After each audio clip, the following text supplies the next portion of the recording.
Hi everyone, my name is Sophia and I'm a PhD student at Brock University in Canada. My supervisor is Dr. Kathy Monlock, and the overarching goal of my research is to investigate how children form social impressions of faces. In a previous study with adults, we found that children shown with a face previously rated high in niceness were more likely to be given the benefit of the doubt by adults when their behavior was ambiguous. In the current study, we wanted to investigate whether children were sensitive to facial cues of niceness and whether they use these facial cues to influence their perceptions of their peers' behavior.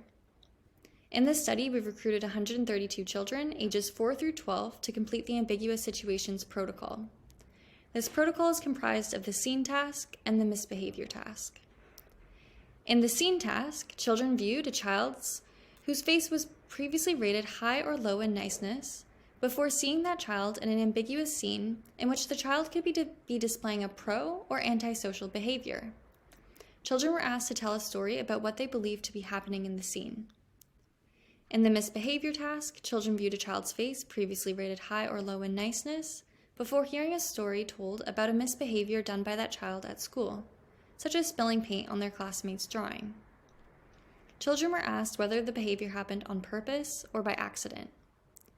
Whereas the behavior is ambiguous in the scene task, the behavior is negative in the misbehavior task, and it is the intention behind the negative behavior that's ambiguous in the misbehavior task.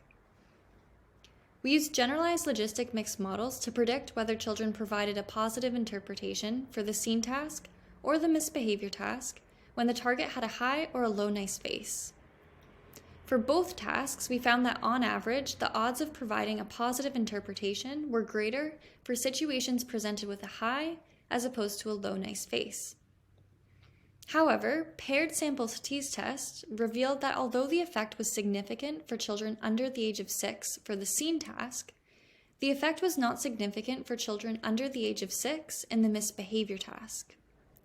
The results from the study suggest that the robustness of the sensitivity to trait information in faces is likely to be task-dependent in childhood. Future research should explore the mechanisms underlying the development of face trait impressions. This may involve exploring cognitive, social, and cultural factors that influence how children interpret and respond to facial features.